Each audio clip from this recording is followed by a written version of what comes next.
जय हिंद, नमस्कार फ्रेंड्स। ज्योति क्लासेस में आप सभी का एक बार फिर से स्वागत है दोस्तों कि जैसा कि आप सभी को पता है हमारी जो होम साइंस की सीरीज चल रही है वो बहुत ही अच्छे से कंटिन्यू है और उसमें अभी तक हमने हमारा जो क्लास 6 to 8 की जो बुक थी उसको कंप्लीट कर लिया। साथ ही साथ हमने स्टार्ट किया है हमारा क्लास 9th और क्लास 9th में फ्रेंड्स हमने जो हमारा चैप्टर 1 था उसको कंप्लीट कर लिया है और अभी हम पढ़ रहे हैं हमारा चैप्टर 2। तो आप सभी से रिक्वेस्ट है, अगर अभी तक आपने हमारी क्लास 6 to 8 की वीडियोज़ नहीं देखी है तो प्लीज़ प्ले लिस्ट में जाइए। वहाँ पे आपको क्लास 6 से लेके 8 तक के जितने भी टॉपिक हैं सारे ही कॉन्सेप्ट को बहुत ही अच्छे से डिटेल में आपको कराया गया है, जिससे कि पॉइंट टू पॉइंट चीज़ें आपके माइंड में बहुत ही अच्छे से फीड होंगी। और कहीं पर भी कोई डाउट होता है तो प्लीज़ कमेंट के माध्यम से हमें आप पूछ सकते हैं।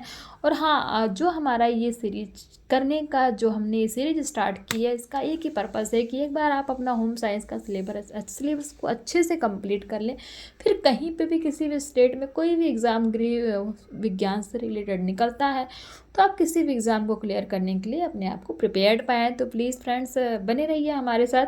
और हाँ, अगर अभी तक आपने हमारे चैनल को सब्सक्राइब नहीं किया है तो प्लीज़ चैनल को सब्सक्राइब कीजिए, बेल आइकन को प्रेस कीजिए, जिससे कि जब भी वीडियोस अपलोड होती है सबसे पहले नोटिफिकेशन आपके पास पहुंचे। और इस वीडियोस को ज़्यादा से ज़्यादा अपने दोस्तों के पास भी शेयर कीजिए, जिससे कि उनकी भी पढ़ाई कंटिन्यू हो सके। और हाँ, अगर चीज़ें समझ में आ रही हैं तो चैनल को जो है सब्सक्राइब करके लाइक का बटन दबाइए, और नहीं समझ में आ रही है तो आप डिसलाइक भी कर सकते हैं, बट अपनी राय हमें कमेंट के माध्यम से अवश्य बताइए फ्रेंड्स। और हाँ, जिनके भी ये यूपी टीजीटी पीजीटी के एग्ज़ाम्स होने वाले हैं अप्रैल में, उनके लिए भी वीडियोस काफ़ी हेल्पफुल होने वाली है।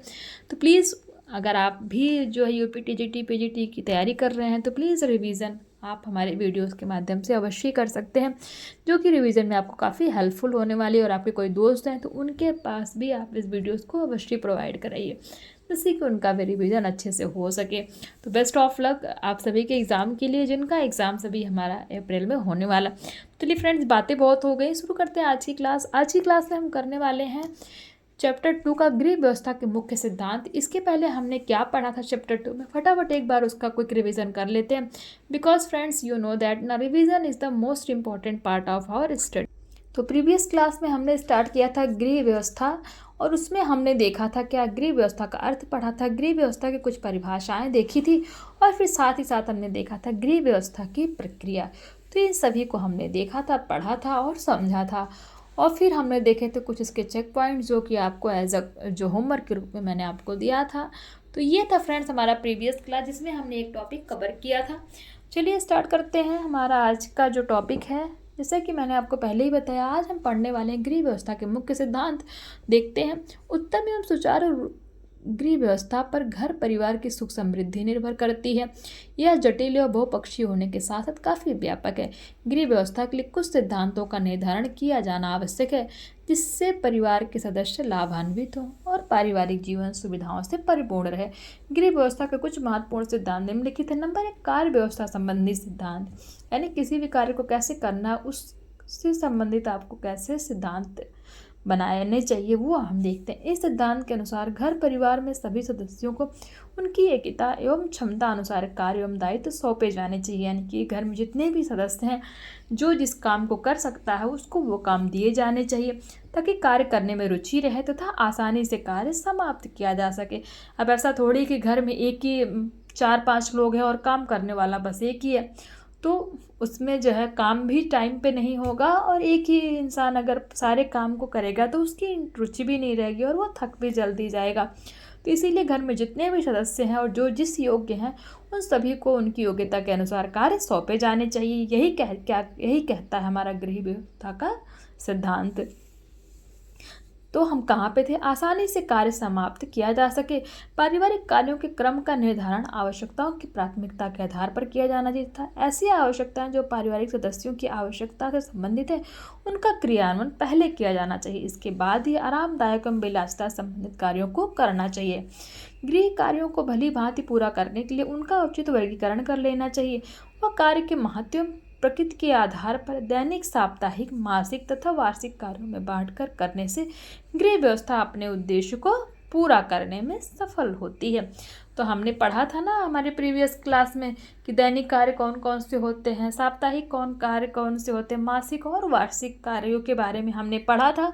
तो जो भी वार्षिक कार्य हैं, साप्ताहिक कार्य हैं, मासिक कार्य हैं, दैनिक कार्य, दैनिक मतलब रोज़मर्रा के जो कार्य हैं, उन सभी के आधार पर जितने भी सदस्य हैं उनको क्या क्या काम करना, उनकी योग्यता के आधार पर उनको बांट देना चाहिए। तो उससे क्या है, हमारा गृह व्यवस्था का उद्देश्य पूरा होने में कोई भी दिक्कत नहीं आने वाली है। अब देखते हैं नंबर 2, अर्थव्यवस्था संबंधी सिद्धांत। सफल एवं सुव्यवस्थित गृह व्यवस्था उत्तम नियोजन पर निर्भर करती है। परिवार की आवश्यकताओं की प्रकृति असीमित एवं बहुपक्षीय होती है, परंतु आवश्यकता की पूर्ति के साधन सदैव सीमित होते हैं।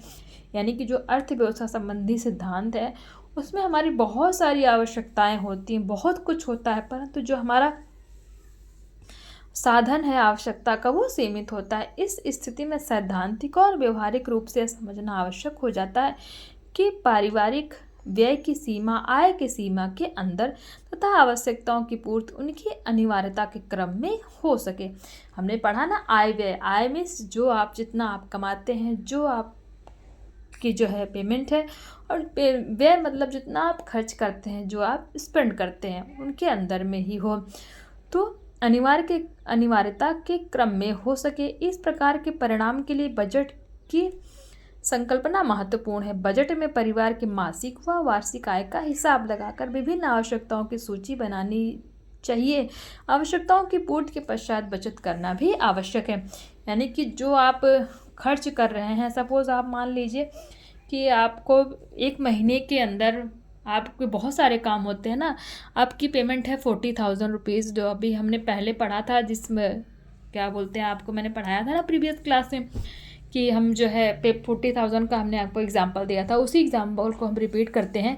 तो मान लीजिए आपकी जो पेमेंट है 40,000, और 40,000 में ही आपको जो है बच्चे की फ़ीस भी जमा करनी है, राशन भी ख़रीदना है, सब्जी भी लानी है, अगर आप किराए पर रेंट पे रहते हैं तो आपको जो है किराया, घर का किराया भी देना, बिजली का बिल भी देना, एक्सेट्रा बहुत सारे काम, सपोज़ बहुत छोटे छोटे काम होते हैं, तो वो सारे ही करने हैं, और आपकी पेमेंट है 40,000।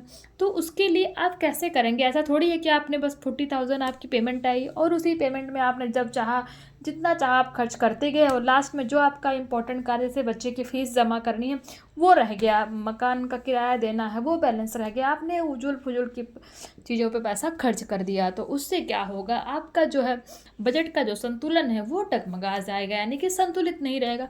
तो इसके लिए आपको क्या करना चाहिए, आपको एक बजट बनाना चाहिए। बजट हमने सीखा था कब, 6 से लेकर 8 की हमने जितनी पढ़ाई की थी उन सभी में हमारा एक चैप्टर बजट का आया था, और उसमें हमने आपको पढ़ाया था कि बजट क्या होता है, कि जो भी आपका खर्चा, यानी कि जो भी आप महीने में आप कितना खर्च करने वाले हैं, किस पर कितना आपका स्पेंड होने वाला है, वर्ष में आपको कितना किस चीज़ पे खर्च करना है, उसका आप एक जो है कॉलम बना लीजिए, यानी कि आप कहें जिसको आप तालिका कहते हैं, सबका एक कॉलम। सपोज़ आपने एक कॉलम बना लिया कि जो है हमारा क्वार्टर का किराया है, क्वार्टर का किराया आपने मान लिया आपका 4,000 है, फिर आपने उसी में एक तालिका बना ली कि बच्चे की फ़ीस में आपने लिख लिया कितना महीने का, सपोज़ आप मान लो आप 5,000 देते हो, फिर ऐसे ऐसे करके आप जितने ही आपके खर्चे हैं उन सभी का एक कॉलम बना लीजिए और उनका अमाउंट बना लीजिए, और साथ में आपका जो है आपकी पूरी टोटल पेमेंट कितनी है, तो उसी के अकॉर्डिंग आप जो है अपना एक कॉलम बना के और लास्ट में अपना पेमेंट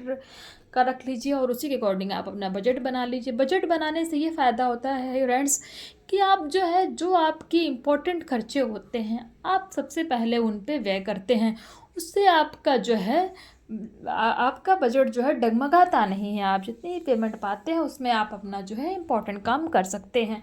लेकिन अगर हम बिना बजट के ऐसे ही पैसा खर्च किया, 500 इधर खर्च कर दिया, 500 इधर, 1000 उधर दे दिया, 100 जो भी है, तो उससे आपका जो है संतुलन बिगड़ जाता है। आप समझ रहे हैं? तो बजट बनाना कितना ही इम्पोर्टेंट होता है।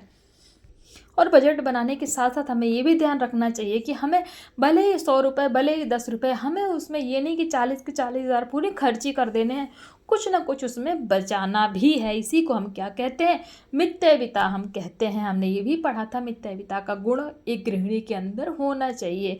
तो ये आप ध्यान रखें, गृहिणी हो चाहे कोई पुरुष हो, कोई भी, मतलब घर तो आज के समय में हर कोई चलाता है, हमने आपको जैसे बताया, हमने पढ़ा भी कि होम साइंस सिर्फ आज जो है लड़कियों का जो है विषय नहीं रह गया। आज के समय में हर किसी को इसका नॉलेज होना चाहिए।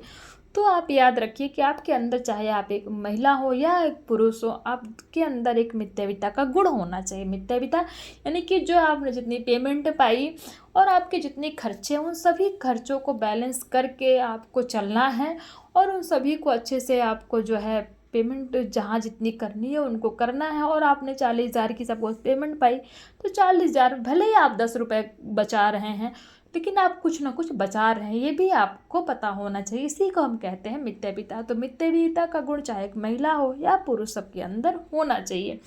तो देखते हैं हमारा नेक्स्ट पॉइंट क्या है। नेक्स्ट पॉइंट है हमारा श्रम की बचत संबंधी सिद्धांत। गृह व्यवस्था को उत्तम स्वरूप प्रदान करने के लिए श्रम की बचत संबंधी सिद्धांत प्रस्तुत किया गया। इस सिद्धांत के अनुसार प्रत्येक कार्य को उस ढंग या विधि से किया जाना चाहिए जिसमें कम समय व कम श्रम में अधिक कार्य किया जा सके। आजकल बहुत सारे यांत्रिक विद्युत उपकरण उपलब्ध हैं जिनकी सहायता से कम समय व कम श्रम में अधिक कार्य किया जा सकता है।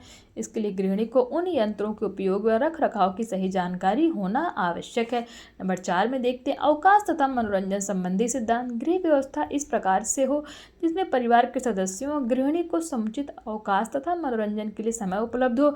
मनोरंजन एवं विश्राम से मानसिक थकान दूर होने के साथ साथ चित्त भी प्रसन्न होता है, जिससे परिवार के सभी सदस्यों और गृहिणी की कार्यकुशलता में वृद्धि होती है। तो ये था हमारा फ्रेंड्स, हमने क्या देखा, हमारे गृह व्यवस्था के जो है मुख्य सिद्धांत हमने देखे। अब हम देखते हैं गृह व्यवस्था के उद्देश्य और महत्व। सिद्धांत तो हमने देख लिया, अब इसका उद्देश्य और महत्व क्या है। गृह व्यवस्था द्वारा जिन लक्ष्यों को प्राप्त किया जाता है उन्हें ही गृह व्यवस्था का उद्देश्य कहा जाता है। कुछ उद्देश्यों का विवरण निम्नवत देखते हैं। नंबर 1, पारिवारिक आवश्यकताओं की पूर्ति। परिवार की अपनी कुछ आवश्यकताएं होती हैं जिनमें मूलभूत आवश्यकताएं हैं जैसे रोटी, कपड़ा और मकान परिवार के सभी सदस्यों के लिए अनिवार्य है। इसके अतिरिक्त द्वितीयक आवश्यकताएं क्या हैं, जैसे चिकित्सा, शिक्षा एवं विशिष्ट प्रकार के आहार आदि का स्थान आता है। सामान्य रूप से व्यवस्थित घर में इन मूलभूत एवं द्वितीयक आवश्यकताओं की समुचित उपलब्ध घर के सदस्यों के लिए सुनिश्चित होती है। गृह व्यवस्था का प्रथम व मुख्य उद्देश्य होता है परिवार के सभी सदस्यों की अधिक से अधिक आवश्यकताओं की पूर्ति करना। तो हर परिवार में 2 तरह की आवश्यकताएं बहुत ही इंपॉर्टेंट होती है। नंबर 1 प्राथमिक, नंबर 2 द्वितीयक। पर प्राथमिक क्या होती है, रोटी, कपड़ा, मकान, जो कि सभी को चाहिए। और द्वितीयक में हमारी शिक्षा, चिकित्सा, विशिष्ट प्रकार के आहार, ये सब आ जाते हैं। तो इन दोनों आवश्यकताओं को पूर्ण करने के लिए जो है हर घर में एक सुनिश्चितता होती है। तो अब देखते हैं नंबर 3, आय व्यय में संतुलित स्थापित करना। यानी कि जो आप कमाते हैं और जो आप खर्च करते हैं, आय जो आप कमाते हैं, व्यय जो आपने स्पेंड किया यानी कि खर्च किया, उन दोनों में कैसे आपको जो है बैलेंस बना के चलना है, यानी कि संतुलन स्थापित करना है। देखते हैं गृह व्यवस्था का एक मुख्य उद्देश्य पारिवारिक आय को उचित प्रकार से एवं नियोजित रूप से उपभोग में लाना भी है। सभी परिवारों की आय निश्चित होती है, इसीलिए ऐसी व्यवस्था की आवश्यकता महसूस की गई है जो निश्चित आय में घर परिवार की सभी आवश्यकताओं की पूर्ति करता हो। इस प्रकार गृह व्यवस्था के अंतर्गत पारिवारिक बजट भी आता है जिसमें आय व्यय में संतुलन हो, क्योंकि संतुलित बजट से ही बचत का मार्ग प्रशस्त होता है।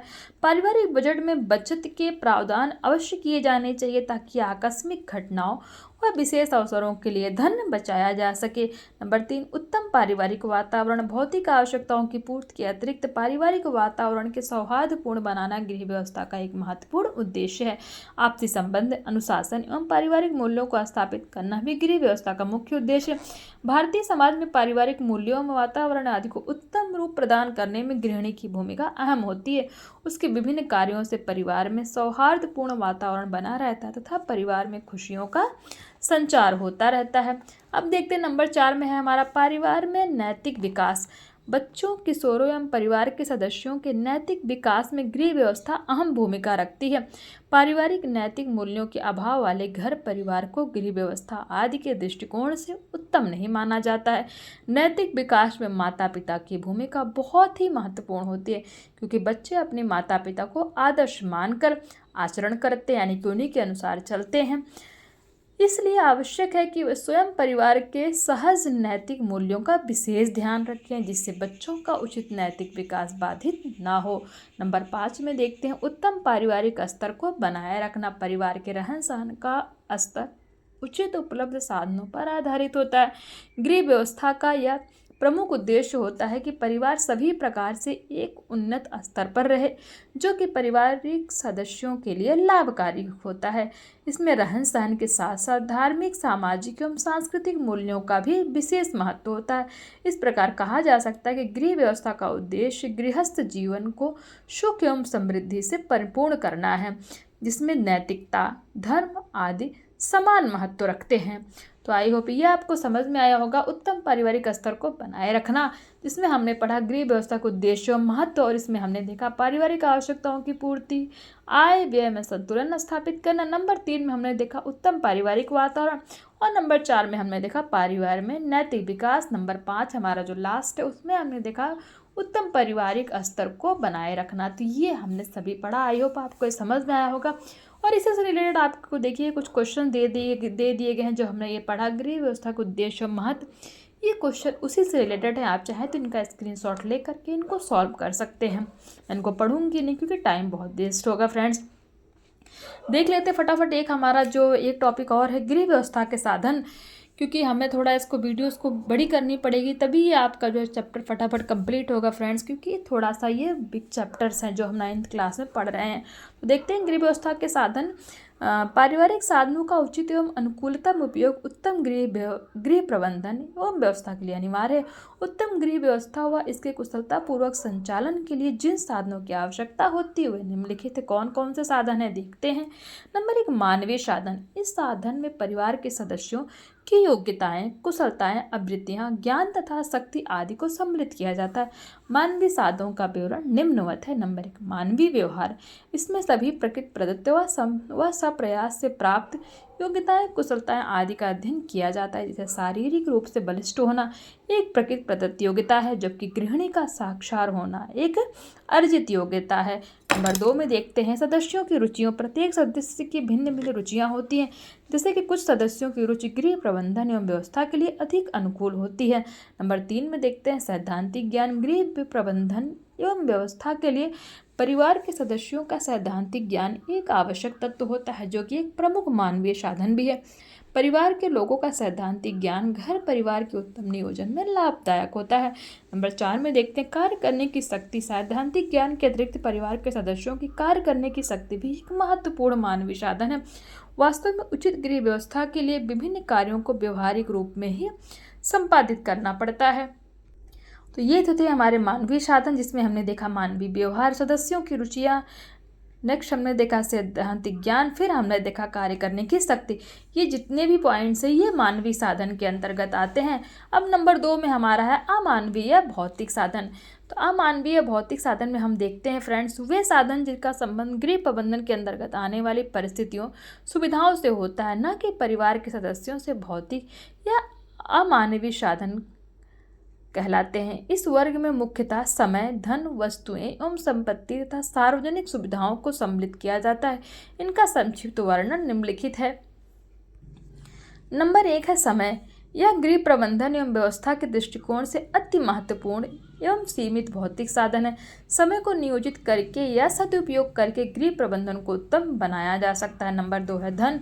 यह एक महत्वपूर्ण भौतिक साधन है। धन क्या है? बहुत भौतिक साधन है, साथ साथ महत्वपूर्ण भी है। धन से हुए सभी साधन जो गृह नियोजन के लिए आवश्यक है प्राप्त किए जा सकते हैं। धन के उपार्जन के साथ साथ उसका सही उपयोग बहुत महत्वपूर्ण कार्य है। वास्तविकता में धन एक सीमित साधन है, इसलिए इसके सही उपयोग से अधिकतम लाभ की प्राप्ति गृह व्यवस्था का लक्ष्य होता है। नंबर 3 है वस्तुएं एवं संपत्ति, प्रत्यक्ष या परोक्ष। वस्तुएं एवं संपत्ति, इसमें क्या है? प्रत्यक्ष या परोक्ष रूप से घर परिवार के सदस्यों के उपयोग के लिए उपलब्ध होने वाली वस्तुओं और संपत्तियों का महत्वपूर्ण स्थान होता है, जिसके अंतर्गत मकान, फर्नीचर, भोज्य सामग्रियां तथा अन्य चल अचल संपत्तियां शामिल होती हैं। नंबर 4 में हम देखते हैं सार्वजनिक सुविधाएं। वे समस्त सुविधाएं जो समाज, समुदाय एवं राष्ट्र द्वारा उपलब्ध कराई जाती हैं, जिनका गृह प्रबंधन या व्यवस्था में भौतिक साधन के रूप में स्थान होता है, सार्वजनिक सुविधाएं कहलाती हैं। तो आपने समझा साहब सार्वजनिक सुविधाएं क्या होती हैं? इसमें प्रमुख है कानून व्यवस्था, सुरक्षा का आश्वासन, यातायात एवं संचार की सुविधाएं, विद्यालय, अस्पताल, धार्मिक स्थल, पुस्तकालय, बाजार व्यवस्था तथा बैंक एवं डाकघर। तो सार्वजनिक सुविधाएं में ये सारी सुविधा आती है। अतः यह स्पष्ट है कि गृह व्यवस्था के लिए विभिन्न मानवीय एवं भौतिक साधनों की आवश्यकता होती है, परंतु यह आवश्यक है गृहिणी को गृह व्यवस्था में कुशल होना चाहिए, क्योंकि उसकी कार्य कुशलता पर ही गृह व्यवस्था की सफलता निर्भर करती है। तो ये था फ्रेंड्स हमारा अमानवीय साधन। अमानवीय साधन में हमने समय, धन, वस्तु एवं संपत्ति देखा, सार्वजनिक सुविधाएं देखी। ये सारे ही जो है हमारे क्या है, ये अमानवीय साधन के अंतर्गत आते हैं। और मानवीय साधन में हमारा क्या आता है, मानवीय व्यवहार आता है, यानी कि मनुष्य का व्यवहार कैसा वो आता है। फिर सदस्यों की रुचियाँ आती हैं, सैद्धांतिक ज्ञान आता है और कार्य करने की शक्ति, ये सब हमारे किसके मानवीय के अंतर्गत आते हैं। और धन, समय, वस्तु एवं संपत्ति, सार्वजनिक सुविधाएं, ये सब हमारा अमानवीय साधन के अंतर्गत आता है।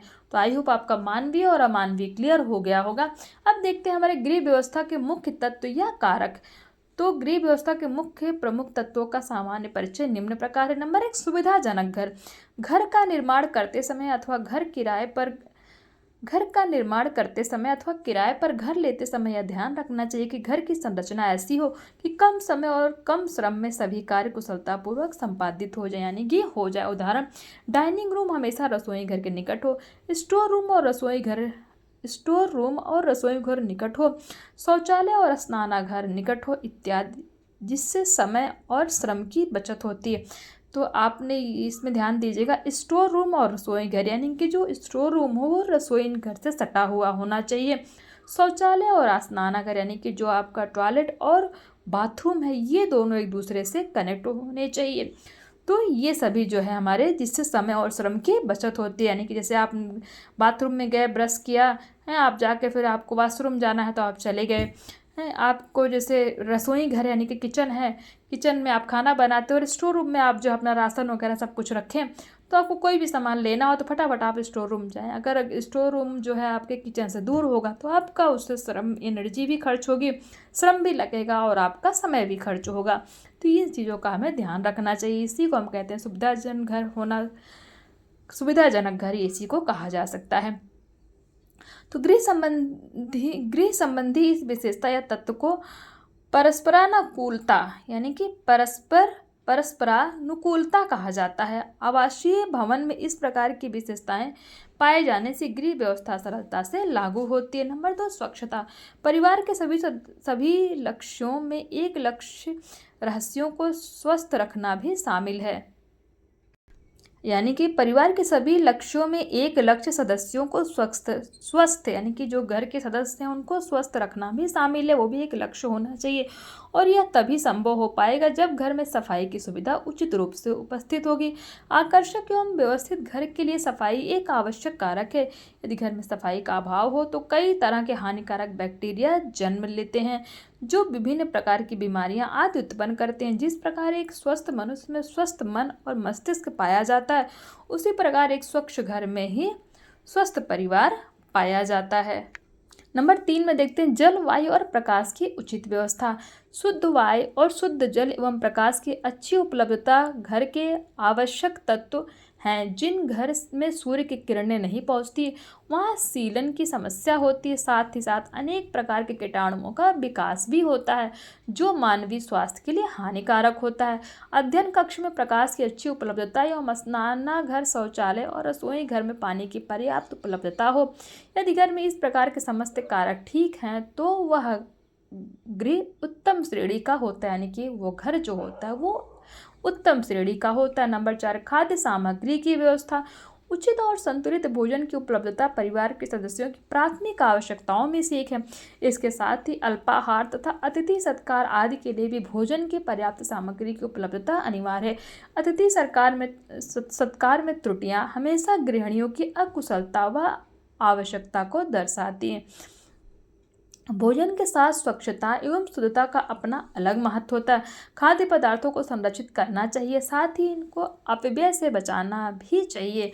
नंबर 5, घरेलू सामग्री की व्यवस्था।